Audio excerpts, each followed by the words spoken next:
सावित्री बार नमोस्तु नमोस्तु नमोस्तु महाराज श्री।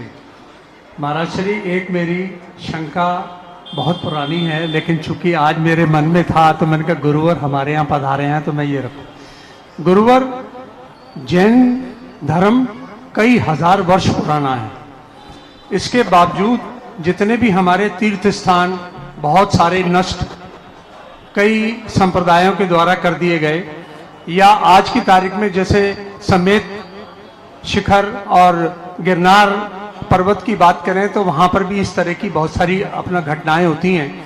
तो महाराज श्री, मेरा सिर्फ एक अपना जिज्ञासा, हालांकि ये मैंने प्रश्न अपने सीएमडी साहब से भी किया था, मैंने कहा हमें जैन समाज में अहिंसा का पाठ पढ़ाया जाता है, ये बहुत ही उत्तम है, लेकिन महाराज श्री जब हमारे धर्म पर कुछ इस तरह की अपना कुछ यानी कि कुछ अपना इस तरह के हमले होते हैं या इस तरह की कुछ जो अपने यानी बाधाएं होती हैं, तो वहां पर हमें थोड़ा सा दबंग क्यों नहीं होना चाहिए?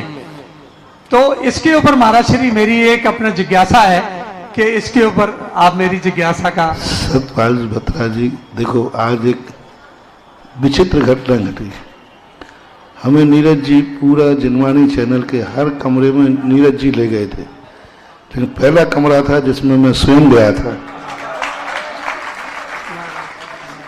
मैं स्वयं गया, मैंने कि बत्रा जी का कहाँ है?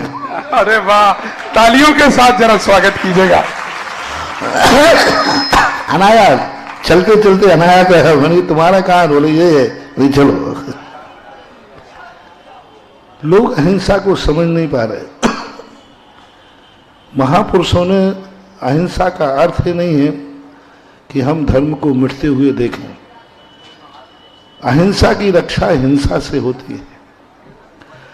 राष्ट्रपति पूर्ण अहिंसक बना गया देश का, लेकिन उसके बॉडीगार्ड को अहिंसक नहीं बनाया गया।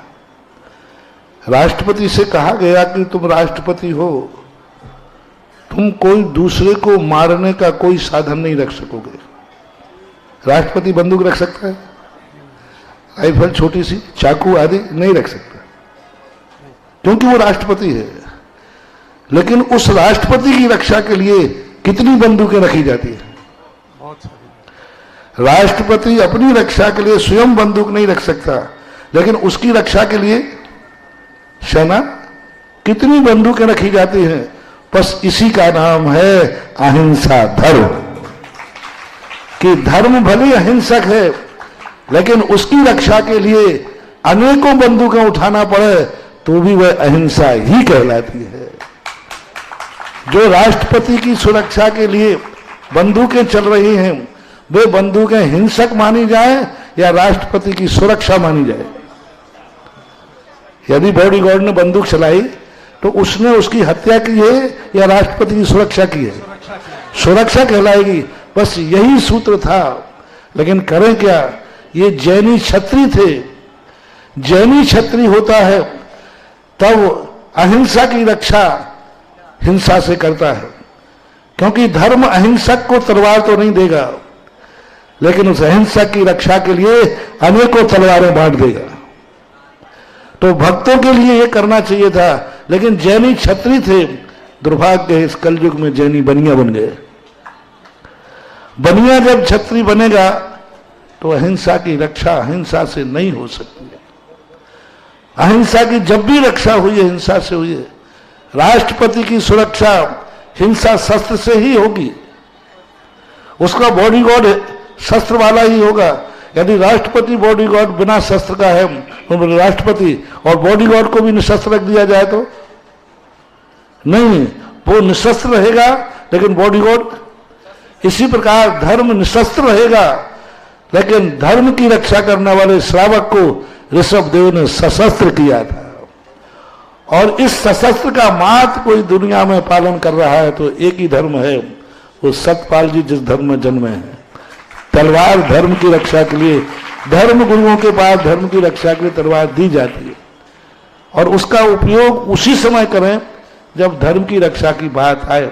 ये जैन दर्शन का सूत्र था। ऋषभ देव ने जहां अहिंसा का सूत्र ये पिछी दी है, वहीं ऋषभ देव ने श्रावकों को इसकी रक्षा करने के लिए तलवार दी।